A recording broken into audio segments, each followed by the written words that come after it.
Jake Morrison yawned as he walked through the empty corridors of Galactic Trade Station Omega. The clock on his wrist showed 2:47 a.m. station time. Most of the crew was asleep, leaving only the night shift workers to keep the massive space station running smoothly. Jake carried his toolbox in one hand and his dinner bag in the other. He had packed a thick pastrami sandwich, an apple, and a thermos of coffee. Working the graveyard shift meant eating at odd hours, but Jake did not mind. The pay was better, and he enjoyed the quiet atmosphere when the station was not buzzing with activity. The maintenance bay stretched out before him like a metal cavern. Dozens of ships sat in various states of repair. Some were human vessels from Earth, sleek and practical. Others belonged to alien species from across the galaxy. These ships looked strange to human eyes, with curved surfaces and materials that seemed to glow with their own light. Jake stopped in front of his current assignment. The ship towered above him, its hull a deep purple color that shifted and changed as he looked at it. The work order said it belonged to the Hegemony, one of the oldest alien civilizations in the galaxy. The ship had been decommissioned after a power core failure, and Jake was supposed to strip out the valuable components before the hull was recycled. He set his toolbox down and opened it carefully. The Hegemony used technology that was thousands of years more advanced than anything humans had created. One wrong move could damage equipment worth more than Jake would earn in his entire lifetime. Jake pulled out his scanner and began checking the ship's systems. Most of the power was dead, but a few backup systems still hummed quietly. He located the main access panel and used his universal key to open it. The inside of the ship looked like a crystal garden with delicate structures that pulsed with soft blue light. The quantum resonance chamber sat in the center of the ship like a jewel. Jake had never seen one up close before. It was beautiful and terrifying at the same time. This single device could power a small city for 100 years. Now it was broken, its crystalline structure cracked and dark. Jake's stomach growled loudly in the quiet bay. He had been working for 4 hours without a break. He looked around the empty space and decided no one would mind if he ate while he worked. He was alone anyway, and the work was delicate enough that he needed to take his time. He unwrapped his sandwich and took a big bite. The pastrami was perfectly seasoned, and the rye bread was still soft despite being packed hours ago.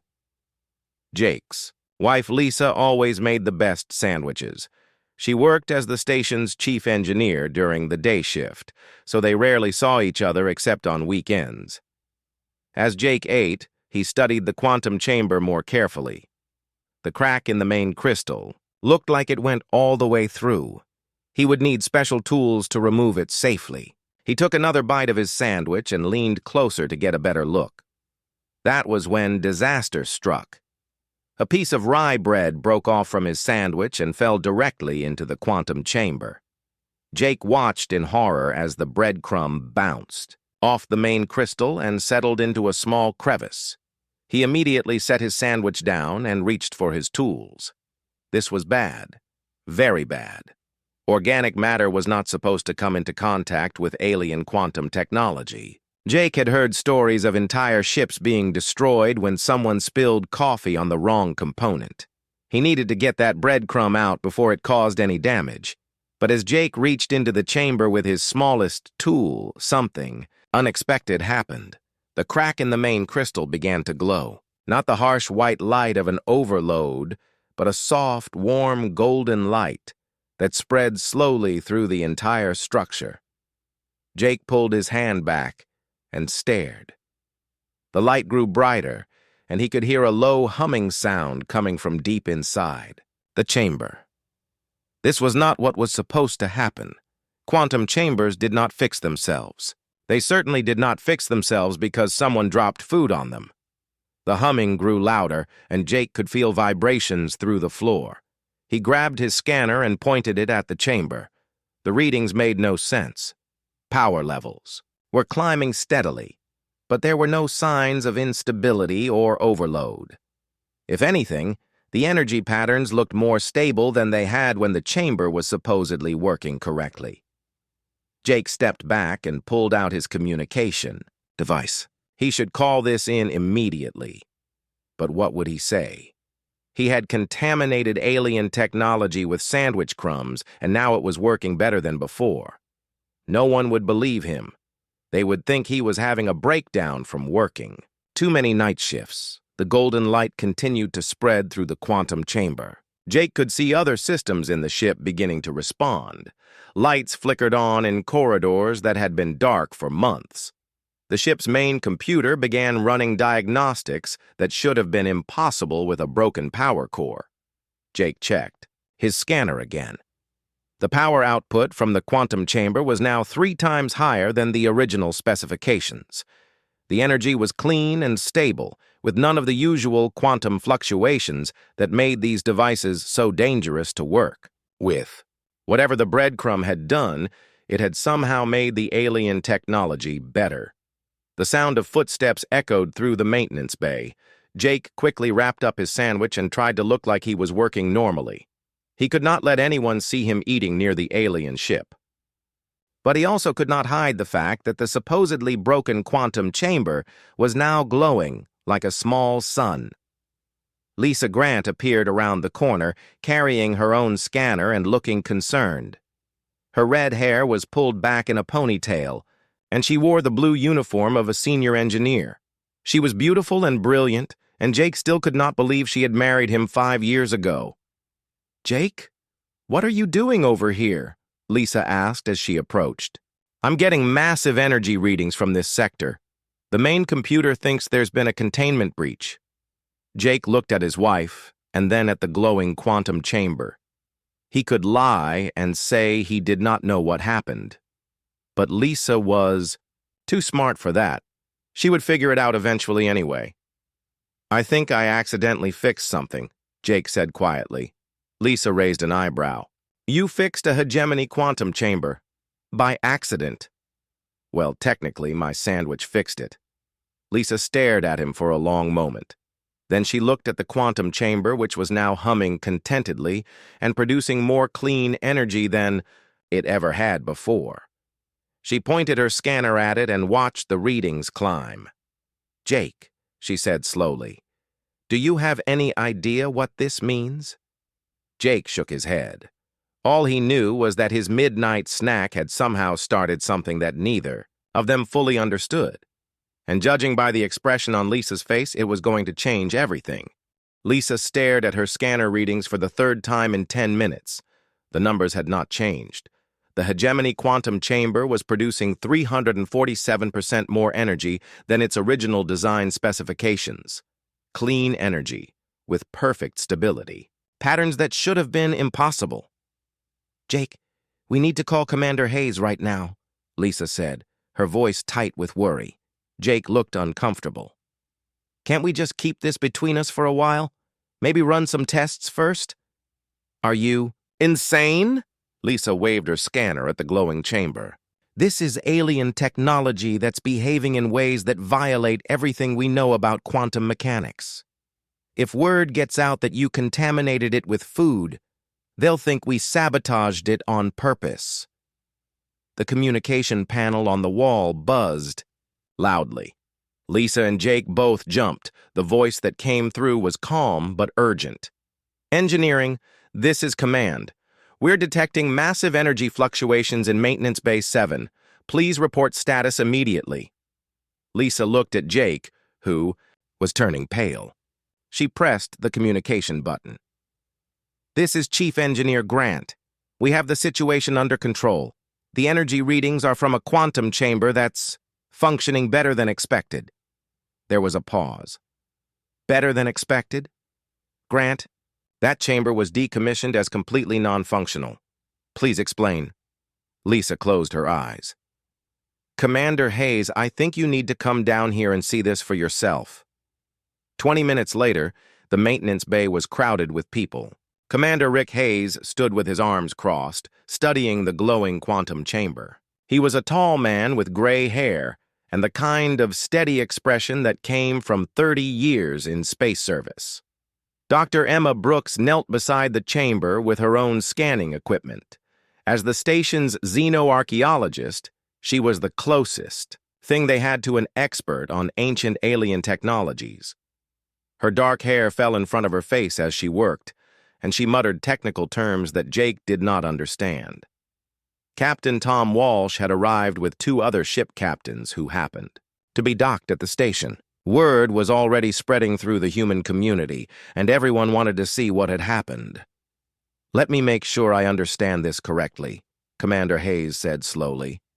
Morrison dropped part of his sandwich into a broken alien quantum chamber, and now it's working better than it ever did before. Jake nodded miserably. "I was just trying to eat dinner, sir. I didn't mean for any of this to happen." Dr. Brooks looked up from her scanner. The organic compounds from the bread seemed to have created some kind of biomechanical interface with the quantum matrix. It's like the chamber was incomplete, and the organic material provided the missing component. Captain Walsh scratched his beard. "So you're saying alien technology works better with human food mixed in?" "That's a very simplified way to put it. But yes, essentially," Dr. Brooks replied. Commander Hayes rubbed his temples. "This is going to be a diplomatic nightmare. The aliens are already suspicious of human technological capabilities. If they think we're deliberately sabotaging their equipment to make ourselves look superior." The communication panel buzzed again. This time the voice was different, with the distinctive watery quality of the aquatic Quiller species. "Station. Omega, this is Trademaster Quiller. We are detecting unusual quantum signatures from your facility. Please explain these readings immediately." Commander Hayes stepped forward. "Trademaster Quiller, this is Commander Hayes. We are investigating an unexpected enhancement to one of the decommissioned vessels in our maintenance bay." "Enhancement? That vessel contains hegemony technology. How could primitive human techniques enhance our quantum systems?" Lisa winced at the word primitive. The alien species never let humans forget that they were the newest and least advanced members of the galactic community. "We're still studying the phenomenon, Trademaster. We'll have a full report within 24 hours. "See that you do, Commander. The Galactic Trade Commission takes equipment tampering very seriously." The communication ended, leaving an uncomfortable silence in the maintenance bay. Dr. Brooks stood up and brushed dust off her knees. "I need to run more tests, but I have a theory. The hegemony found this technology thousands of years ago. They reverse-engineered it, but they may have been missing crucial components that the original builders used." "What kind of components?" Commander Hayes asked. "Organic ones. The original species may have used biological materials as part of their quantum systems. When the hegemony copied the technology, they used purely synthetic materials. It worked, but not as well as the original design." Jake raised his hand hesitantly. "So my sandwich crumbs just completed the design?" "It's possible." "The organic compounds in your bread created chemical bonds with the quantum matrix that restored the system to its original functionality." Captain Walsh laughed, but there was no humor in it. "Well, that's just perfect. We accidentally discovered that we can improve alien technology by dropping food on it.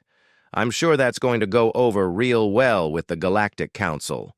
Over the next 6 hours, the situation grew more complicated. 3 more alien representatives contacted the station, each demanding explanations for the unusual energy readings. The crystalline hegemony sent an official inquiry about possible human interference with their technology. The Silicon Collective requested detailed technical specifications for the enhanced quantum chamber. Commander Hayes found himself fielding calls from increasingly worried alien officials while trying to manage the growing crowd of humans who wanted to see the miraculous quantum chamber. By midday, Dr. Brooks had expanded her tests to include other decommissioned alien equipment in the maintenance bay.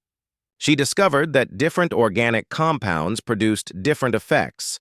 Coffee grounds enhanced navigation systems. Apple peels improved communication arrays. Even hair clippings seemed to boost shield generators. "This is incredible," she said, showing her results to Lisa and Jake. It's like the aliens have been using incomplete versions of this technology for millennia. They've built entire civilizations around equipment that was only running at partial capacity. Lisa looked worried. Emma, if this gets out, it's going to change everything. Trade routes, military capabilities, the entire balance of power in the galaxy. Jake sat on a toolbox, looking overwhelmed. All I wanted to do was eat my sandwich and finish my shift. Now you're telling me I might have accidentally started some kind of galactic revolution? Before anyone could answer, the communication panel buzzed with an emergency signal. Commander Hayes rushed to answer it. Station Omega, this is Galactic Council Emergency Command. By order of the High Assembly, all human vessels are to be inspected immediately for unauthorized technology modifications. Any ship found with enhanced alien systems will be impounded pending full investigation. Commander Hayes went pale. Counselor, we haven't modified any technology. We've simply discovered that certain organic compounds can enhance the efficiency of existing alien systems. That distinction is irrelevant, Commander. The Galactic Council considers this a potential threat to interspecies stability, all human. Ships will submit to inspection within 48 hours or face quarantine. The communication ended. Commander Hayes looked around the room at the worried faces of his crew. Well, he said quietly, I think we can officially say this has become everyone's problem now. Jake stared at the quantum chamber, still glowing peacefully in its housing. His simple midnight snack had somehow managed to threaten the stability of the entire galaxy. And somehow, he had the feeling this was just the beginning. Captain Tom Walsh sat in his ship's cargo hold, staring at a small bag of coffee grounds. 3 days had passed since the incident with Jake's sandwich, and the galaxy was buzzing with rumors and accusations. The Galactic Council had ordered inspections of all human vessels, but Tom had an idea that might change everything. He opened the maintenance panel of his navigation computer and carefully sprinkled a pinch of coffee grounds onto the quantum processor. The effect was immediate. The navigation system's display brightened, and the processing speed increased by 40%. Tom grinned and closed the panel. His communication device chirped softly. The message was from Lisa Grant, sent through an encrypted channel that most aliens could not monitor. Tom, we need to talk. Privately. Meet us at the old mining station on Asteroid Belt 7. Tom set course for the abandoned mining station. During the flight, he experimented with other organic materials. Orange peels enhanced his communication. A ray. A few drops of milk improved his shield generators. By the time he reached the meeting point, his ship was running better than it ever had. The mining station hung in space like a metal skeleton. It had been abandoned for 10 years after the mineral veins ran dry. Now it served as a perfect secret meeting place. Tom docked his ship and made his way to the main conference room. Jake and Lisa were already there, along with Dr. Brooks and 6 other humans. Tom recognized most of them. There was Maria Santos, captain of a cargo freighter. David Johnson, chief engineer on a passenger liner. Sarah Kim, pilot of a survey vessel. All of them looked excited and nervous at the same time. Glad you could. Make it, Tom, Lisa said. We need to share what we've learned before the alien inspections begin. Dr. Brooks stepped forward with a data pad. I've been studying the organic enhancement effect for 3 days straight. The results are incredible. Different Earth-based organic compounds create different improvements in alien technology. She showed them a chart with dozens of entries. Coffee grounds boost navigation and sensor systems. Apple peels enhance communication arrays. Breadcrumbs repair quantum chambers. Even human hair improves shield generators and structural integrity fields. David Johnson raised his hand. But why does this work? It doesn't make any scientific sense. Dr. Brooks smiled. That's the amazing part. I've been studying ancient alien databases, and I found references to a species called the Builders. They created most of the technology that current alien civilizations use. But the Builders went extinct millions of years ago. She pulled up an image on her datapad. The builders were carbon-based life forms, just like humans. They used organic compounds as integral parts of their technology. When other species found builder ruins and copied their technology, they replaced all the organic components with synthetic materials. So, the aliens have been using incomplete copies of builder technology for millions of years, Maria said. Exactly. Human organic compounds are similar enough to what the builders used that we can restore the technology to its original functionality. Jake looked uncomfortable. This is all very interesting, but what are we supposed to do about it? The Galactic Council wants to inspect all our ships. If they find these modifications, they'll think we're trying to cheat or sabotage them. Tom leaned forward. What if we don't let them find out? Everyone looked at him. What do you mean? Lisa asked. I mean, we keep this between humans for now. We share the information quietly, help each other improve our ships, but we don't make a big announcement about it. Let the aliens think we're just naturally getting better at space travel. Sarah Kim shook her head. That's dishonest. We should share this discovery with everyone. Should we? Tom asked. The aliens have treated us like primitive newcomers since we joined the galactic community. They've made it clear that they think human technology is inferior. Maybe it's time we showed them what we're really capable of. Dr. Brooks looked thoughtful. There is some logic to that approach. If we reveal everything now, the aliens might try to ban the use of organic enhancements. They could claim it's unfair or dangerous. Lisa nodded slowly. And if we improve gradually, it just looks like human engineering is advancing naturally. Over the next 2 hours, they developed a plan. Each captain would return to their home ports and quietly share the information with trusted human engineers and pilots. They would start with small improvements that would not be easily detected during inspections. Coffee grounds in navigation systems, orange peels in communication arrays, breadcrumbs in power cores. David Johnson raised a concern. What about the alien crew members on our ships? Some of them might notice the improvements. We'll have to be careful, Lisa said. Only make modifications when we're sure we won't be observed. And we'll need to develop cover stories for why our systems are performing better. Dr. Brooks volunteered to continue studying ancient builder technology. I'll look for more information about what organic compounds they used. Maybe I can find better combinations or new applications. The meeting broke up with everyone agreeing to maintain strict secrecy. They would communicate through encrypted channels and meet again in 2 weeks to share their results. Over the following days, word spread quietly through the human community. Cargo pilots began adding coffee grounds to their navigation systems during routine maintenance. Passenger liner crews discovered that fruit peels could boost their communication range. Survey ships found that sandwich crumbs could repair damaged power cores. The improvements were remarkable. Human ships began completing trade routes 20% faster. Communication with distant colonies became clearer and more reliable. Ships that had been scheduled for expensive repairs suddenly found their systems working perfectly again. The aliens noticed the improvements, but they attributed them to human determination and ingenuity. After all, humans were known for finding creative solutions to technical problems. No one suspected that the real secret was organic compounds from Earth. Captain Walsh made 3 more supply runs in the time it usually took him to make 2.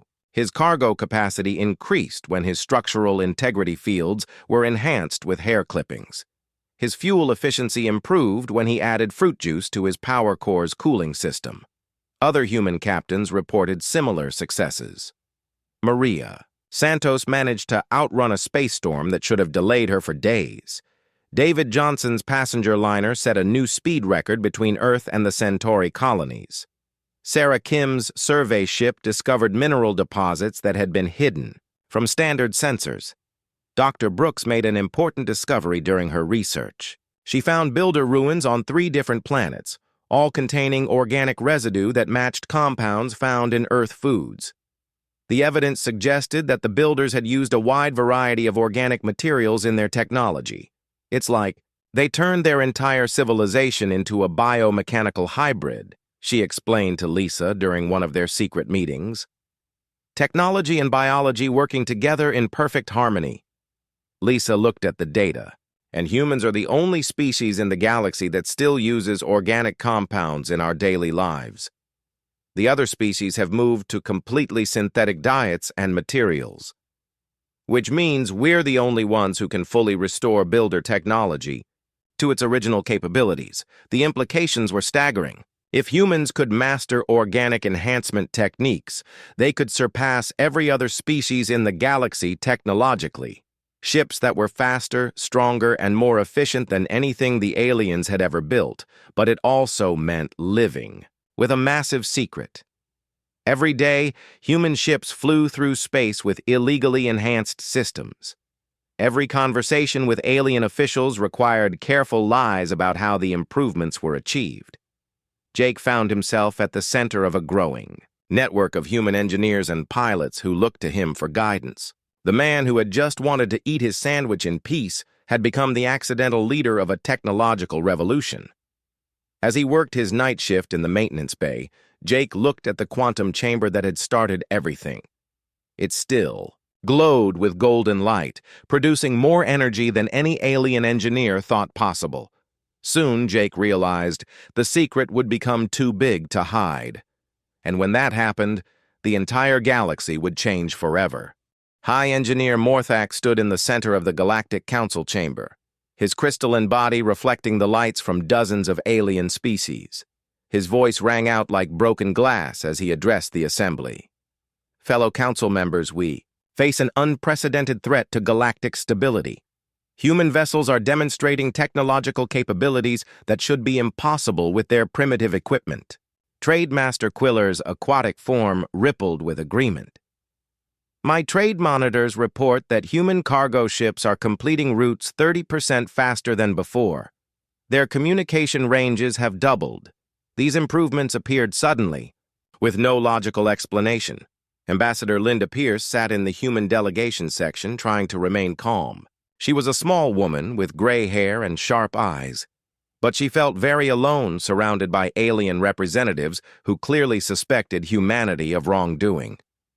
Honored council members, Linda said, standing to address the assembly. Humans have always been resourceful and innovative. Our improved performance simply reflects our growing experience with galactic technology. Morthak's crystalline features shifted into what might have been a sneer. Experience does not explain how a human cargo vessel outran a hegemony patrol ship last week. Experience does not explain how human communication arrays can now reach distances that require quantum amplification. Councillor Axelon of the Viridian Council spoke next. His silicon-based form glowed with internal heat as his anger grew. We have reports of human ships completing impossible maneuvers, surviving radiation storms that should have destroyed them, and operating in deep space regions where no vessel should be able to function. Linda felt sweat forming on her forehead. The human network had been more successful than anyone expected, but that success was drawing unwanted attention. She needed to buy time for Commander Hayes to find a solution. If you have concerns about human vessels, I invite you to conduct thorough inspections. We have nothing to hide. That invitation may not be necessary, Morthak said coldly. The Galactic Council is prepared to take direct action. At that moment, alarms began sounding throughout Galactic Trade Station Omega. Commander Hayes rushed to the command center where his communications officer was receiving urgent messages from across the galaxy. Sir, we have reports of alien task forces moving toward human shipping lanes. The crystalline hegemony has deployed 3 battle groups. The Silicon Collective has activated their enforcement fleets. Lisa Grant burst into the command center, her face pale with worry. Rick, they're not just targeting commercial ships. I'm getting distress calls from human colonies on the Outer Rim. Alien vessels are demanding immediate inspections of all human facilities. Commander Hayes activated the emergency communication system. This is Station Omega to all human vessels. Implement Security Protocol 7 immediately. Return to the nearest friendly port and await further instructions. But it was too late for some ships. Captain Walsh found himself surrounded by 6 alien vessels as he tried to deliver cargo to the Centauri system. The lead ship was a massive hegemony cruiser with weapons that could vaporize his freighter in seconds. Human vessel, this is Battle Commander Zeltak. You will submit to immediate inspection or be detained by force. Tom looked at his enhanced navigation system, knowing that the coffee grounds hidden inside could be discovered at any moment. He had two choices: submit to inspection and reveal the secret, or try to escape and confirm alien suspicions that humans were hiding something. Battle Commander, I am carrying legal cargo under galactic trade agreements. I demand to know the grounds for this inspection. The grounds are suspicion of illegal technology modification. Prepare to be boarded. Tom made his decision. He activated his enhanced engines and tried to make a run for human space. His ship accelerated faster than any freighter should have. Been able to move, but the alien vessels were prepared for this possibility. Energy beams lanced out, disabling his engines without destroying his ship. Similar scenes played out across the galaxy. Human vessels were stopped, boarded, and searched by alien inspection teams. Most of the organic enhancements were well hidden, but the aliens had sophisticated scanning equipment designed to detect any foreign materials. Dr. Brooks was working in her laboratory when armed hegemony soldiers arrived at the station. They pushed past station security and demanded access to all research related to alien technology. Dr. Brooks, you will surrender all data regarding human modifications to builder technology immediately. Emma looked up from her computer, trying to appear innocent. I'm sorry, but I don't know what you're talking about. My research focuses on ancient archaeological sites. The lead soldier, a tall being with armor that seemed to be made of living metal, stepped closer. We know humans have discovered how to enhance our technology using organic compounds. We know you have been studying builder ruins to understand this process. Emma's heart sank. The aliens knew much more than they had revealed. Someone had been monitoring human research efforts, possibly for weeks or months. You have 1 hour to compile all relevant data, or we will confiscate your entire laboratory and transfer it to hegemony space for analysis. Back on the station, Jake found himself hiding in a maintenance tunnel as alien soldiers searched the bay where everything had started. They had brought special equipment to analyze the quantum chamber that had started the whole crisis. Lisa crawled through the tunnel behind him, whispering urgently, "Jake, we have to get you off the station. If they find out you were the one who made the original discovery, they'll take you for interrogation." "Where can we go?" "They've got ships surrounding the entire system. Tom is organizing a meeting at the old mining station. The humans who haven't been captured are regrouping there." They made their way carefully through service tunnels, avoiding the alien search teams that were methodically going through every section of the station. The corridors that had once felt safe and familiar now seemed full of danger. Commander Hayes was in his office, facing 3 alien officials who had presented him with an ultimatum. The document was written in formal galactic legal language, but the meaning was clear. "Commander Hayes," Counselor Axelon said, "humanity has 48 hours to reveal the complete details of your technology modifications and submit to permanent alien oversight of all human vessels and facilities."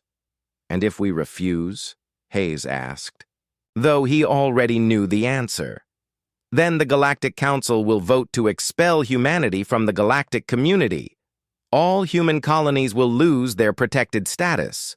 All trade agreements will be terminated. And the galaxy will be informed that humanity is a rogue species that poses a threat to interstellar stability." Morthak added his own threat. "The hegemony is prepared to enforce this decision with military action if necessary. We have battle fleets positioned near Earth and all major human colonies." Hayes looked at the document that would end humanity's place in galactic civilization. "I need time to consult with my government." "You have 48 hours, Commander. Use them wisely." As the alien officials left, Hayes slumped in his chair. The situation had spiraled completely out of control. Jake's innocent sandwich had led to the biggest crisis humanity had ever faced. Outside his window, alien warships hung in space like metal predators, waiting for an excuse to attack. The fate of the entire human species now hung in the balance, and Hayes had no idea how to save them. The clock was ticking, and humanity was running out of time. Dr. Brooks worked frantically in her hidden laboratory aboard the abandoned mining station. She had managed to escape the alien search teams with her most important research data, but time was running out. In 36 hours, humanity would face expulsion from the galactic community unless they could find a solution. Jake sat nearby, still amazed that his midnight snack had led to this crisis. Lisa paced the small room, checking communication channels for news from across the galaxy. Captain Walsh and the other humans who had escaped the alien sweeps were scattered throughout the mining station, preparing for what might be their last free days. "Emma, please tell me you found something useful in those builder archives," Lisa said, her voice tight with stress. Dr. Brooks looked up from her computer screen, her eyes red from hours of research. "I think I did. But it's bigger than we imagined. Much bigger." She activated a holographic display that filled the center of the room. The image showed a star map with dozens of systems highlighted in different colors. "I've been cross-referencing builder archaeological sites with genetic databases from across the galaxy. The results are incredible." Jake leaned forward. "What kind of results?" The builders weren't just another alien species. They were the ancestors of dozens of current galactic civilizations. But more importantly, they were also the distant ancestors of humanity. The room fell silent. Lisa stopped pacing and stared at the hologram. That's impossible. Humans evolved on Earth, completely separate from the galactic community. Dr. Brooks highlighted a section of the star map near Earth's solar system. "Not as separate as we thought. I found builder ruins in the outer edge of our solar system, on moons and asteroids that no one bothered to explore thoroughly. The genetic markers match human DNA sequences." Tom Walsh entered the room just in time to hear this revelation. "Are you saying humans are related to the species that created all the technology the aliens use?" "Not just related. We're their direct descendants. The builder civilization spread across the galaxy millions of years ago, but something caused them to fragment. Most of their colonies developed into the current alien species. But one group, our ancestors, ended up isolated on Earth." Jake felt dizzy. "So when I dropped breadcrumbs into that quantum chamber, you were using genetic memory. Your organic compounds contained the same biological markers that the original technology was designed to work with. That's why the enhancements work so well. The technology recognizes human biology as its original programming." Lisa grabbed Dr. Brooks's arm. "Emma, do you have proof of this? Something the Galactic Council can't dismiss or ignore?" Dr. Brooks smiled for the first time in days.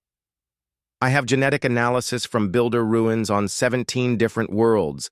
I have archaeological evidence of human-compatible technology dating back millions of years. And I have linguistic analysis showing that ancient human languages contain fragments of builder mathematical concepts." "That's not enough," Tom said grimly. "The aliens won't want to believe this. It means they've been using incomplete technology for their entire civilizations. It means humans aren't primitive newcomers, but the inheritors of the most advanced technology in galactic history." Dr. Brooks nodded. "Which is exactly why we need to present this evidence to the entire Galactic Council publicly, where they can't suppress or ignore it." Lisa looked skeptical. "How do we do that? The aliens have arrest warrants for all of us. The moment we show ourselves, we'll be detained." Jake stood up suddenly. "We don't have to show ourselves. We have something better." Everyone looked at him. "What do you mean?" Tom asked. "We have the quantum chamber that started everything. It's still on the station, still glowing with enhanced power. If Dr. Brooks can prove that chamber is working the way it was originally designed millions of years ago, the aliens will have to listen. Dr. Brooks's eyes lit up. Jake, you're right. I can demonstrate the genetic compatibility between human organic compounds and builder technology. I can show them that we're not sabotaging their equipment, we're completing it. Over the next 12 hours, they developed a desperate plan. Dr. Brooks would return to the station openly, requesting a formal hearing before the Galactic Council. She would present her evidence and demonstrate the truth about human builder connections, using the enhanced quantum chamber as proof. It was incredibly risky. The moment she appeared, she would be arrested. But if her evidence was convincing enough, it might save humanity from expulsion and possible war. Commander Hayes received the encrypted message from Dr. Brooks and immediately contacted Ambassador Pierce. Within 6 hours, a formal request for a Galactic Council hearing had been submitted. The aliens could not refuse without violating their own legal procedures. The hearing was scheduled for 18 hours before the ultimatum deadline. Dr. Brooks would have one chance to present her case to representatives from every major galactic civilization. As she prepared to leave the mining station, Jake grabbed her arm. Emma, what if they don't believe you? What if they think this is all an elaborate human deception?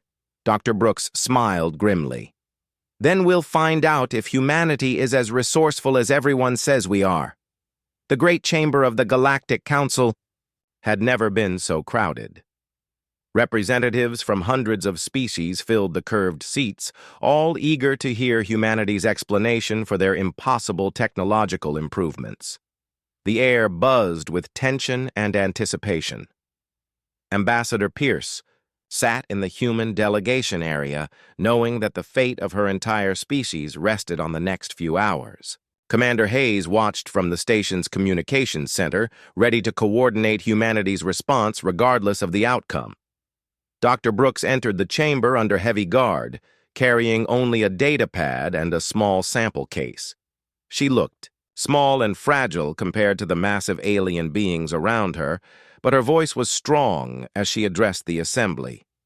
Honored council members, I come before you today not to defend human actions, but to reveal a truth that will change our understanding of galactic history.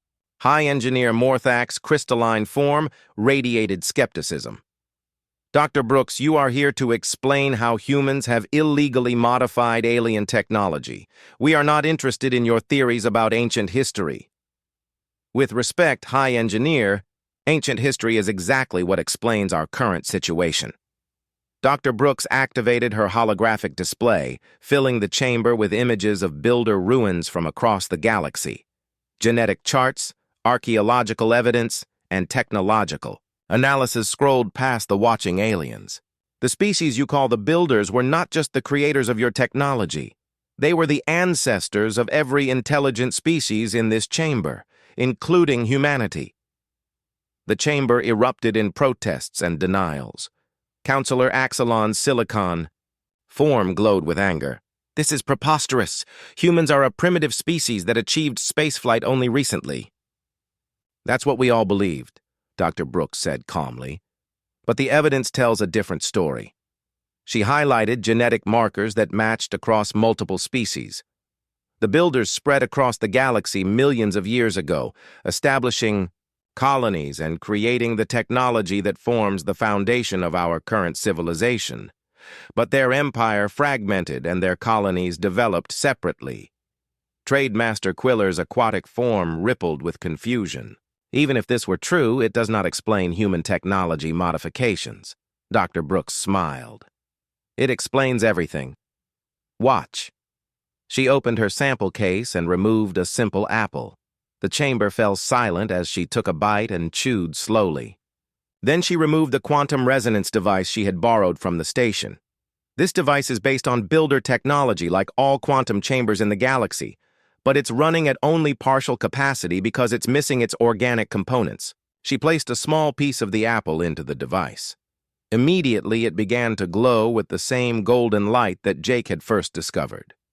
The energy readings on the chamber's displays climbed steadily. The Builders designed their technology, to work with organic compounds. When other species copied their devices, they replaced the organic components with synthetic materials. The technology still worked, but not as well as the original design intended.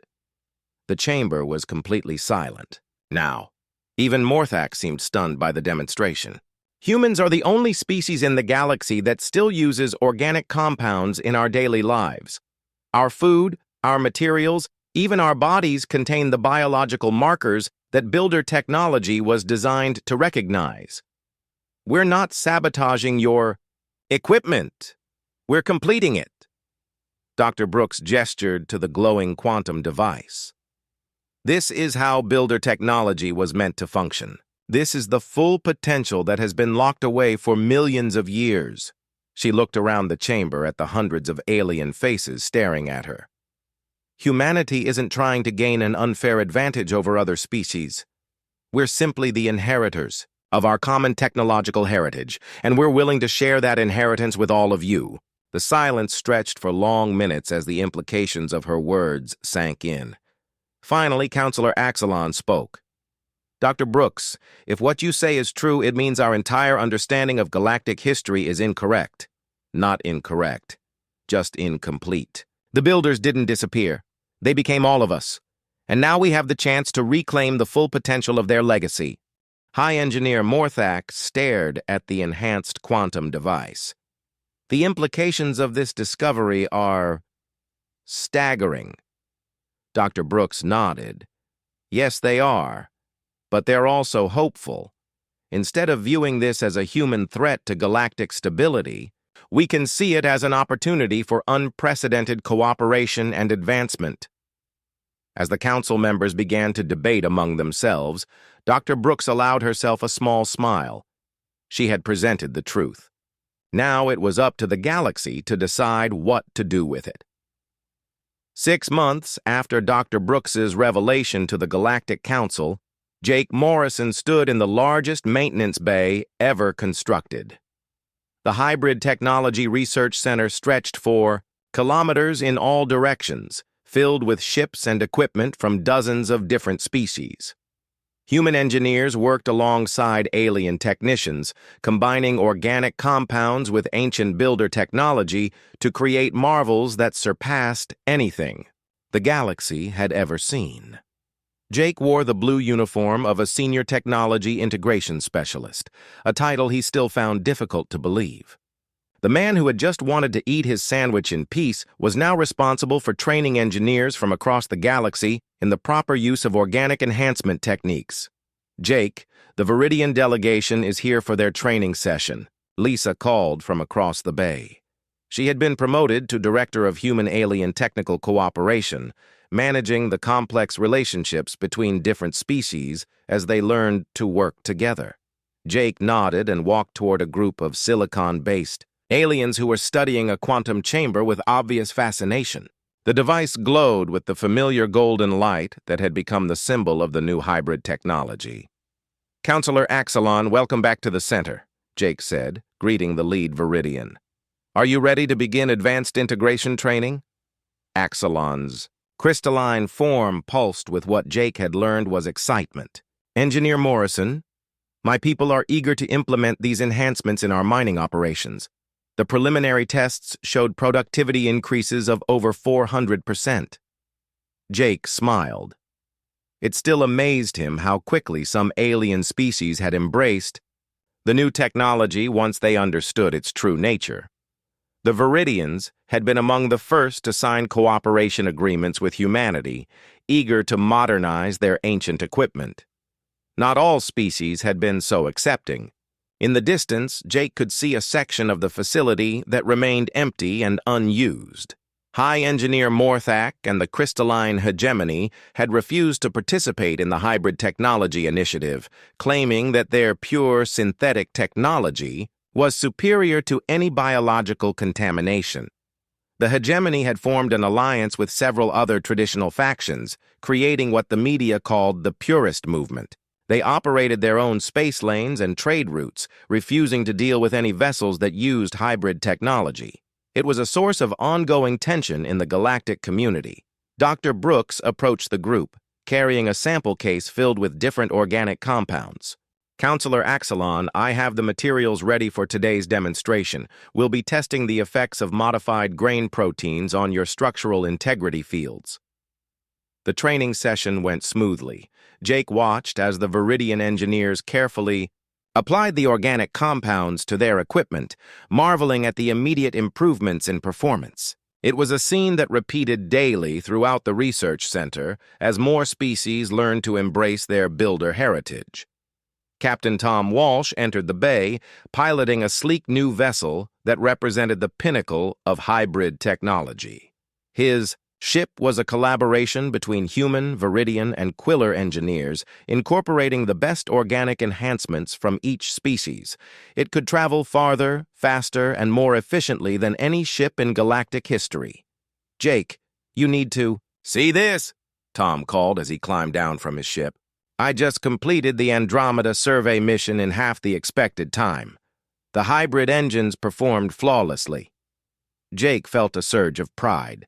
The Andromeda mission had been considered impossible using traditional technology.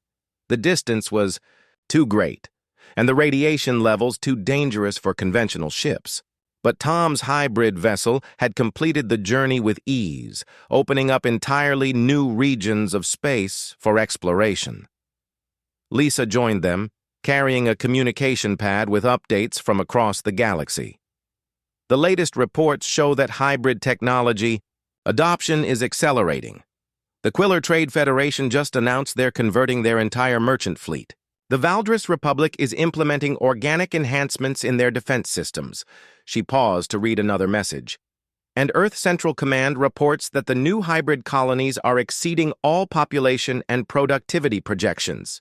Jake looked around the bustling facility, still amazed by how much had changed since that night when he dropped breadcrumbs into an alien quantum chamber. The Hybrid Technology Initiative had become the largest cooperative project in galactic history, bringing together species that had barely spoken to each other for thousands of years.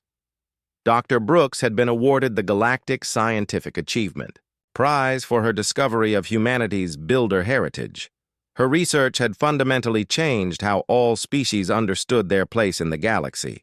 Archaeological teams were now exploring builder ruins with new eyes, finding evidence of organic technology integration that had been overlooked for millions of years.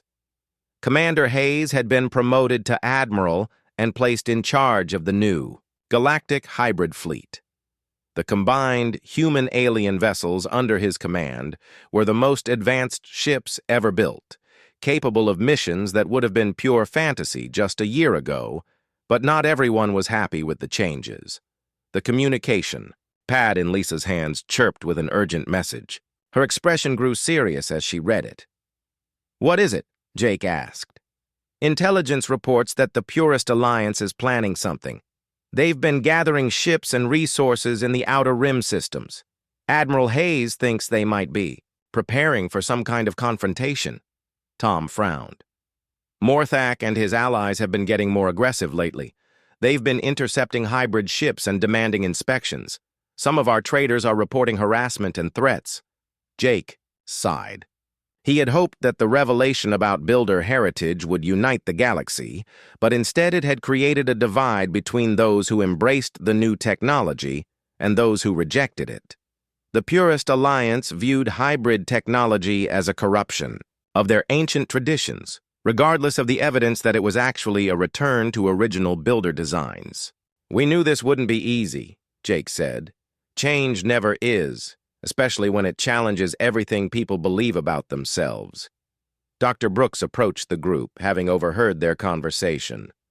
"I've been analyzing purist propaganda, and they're spreading some dangerous ideas. They claim that humans are using builder heritage as an excuse to dominate the galaxy.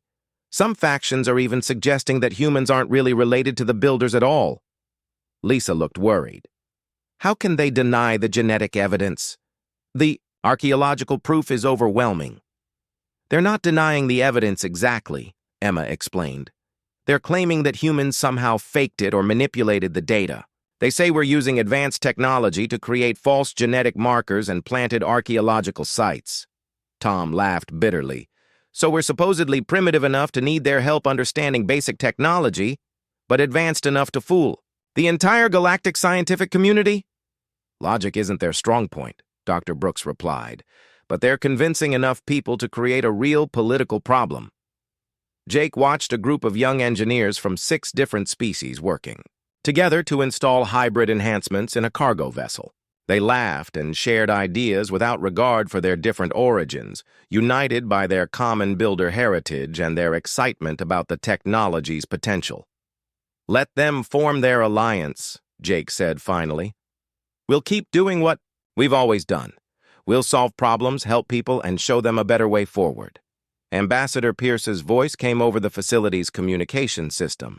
All senior staff, please report to the main conference room. We have an urgent message from the Galactic Council. The conference room was crowded with representatives from the various species working at the research center. Ambassador Pierce stood at the front, her expression serious but determined.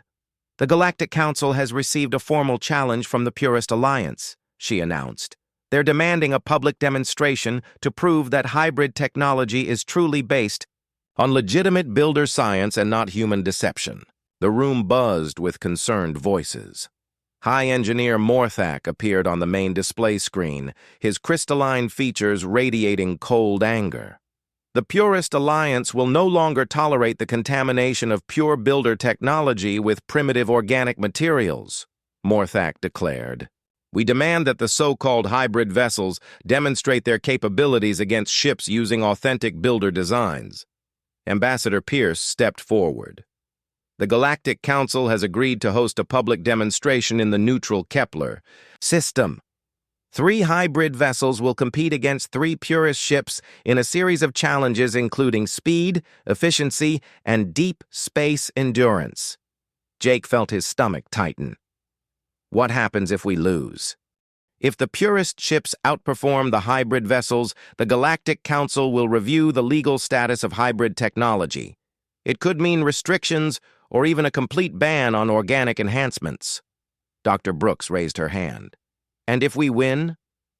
If the hybrid ships demonstrate clear superiority, the Purist Alliance will be required to open their systems to hybrid trade vessels and stop their harassment of our ships. The room fell silent as everyone considered the implications. This demonstration would determine the future of hybrid technology and possibly the balance of power in the galaxy. Jake looked around at the faces of humans and aliens who had worked together to create something beautiful and revolutionary. When is this demonstration? 2 weeks from today, Ambassador Pierce replied. Captain Walsh stood up. Then we better get to work. We have the best technology in the galaxy, but we need to make sure everyone can see it. As the meeting broke up, Jake found himself back in the maintenance bay, looking at the quantum chamber where everything had started. The device still glowed, with golden light, a reminder of how a simple mistake had changed the course of galactic history. Lisa joined him, taking his hand as they watched the busy activity around them. Are you ready for this, Jake? The whole galaxy is going to be watching? Jake squeezed her hand and smiled. 6 months ago, I was just a maintenance worker who wanted to eat his sandwich in peace. Now I'm part of something that could unite the USA galaxy or tear it apart. He looked at the quantum chamber one more time. But you know what? I think we're ready. We have something the purists don't have. What's that? We have hope. And we have each other. 2 weeks later, the demonstration would determine whether hybrid technology would lead the galaxy into a new golden age or be remembered as humanity's greatest mistake. But for now, Jake Morrison was content to work alongside his friends and colleagues, building a future that honored the past while reaching for the stars.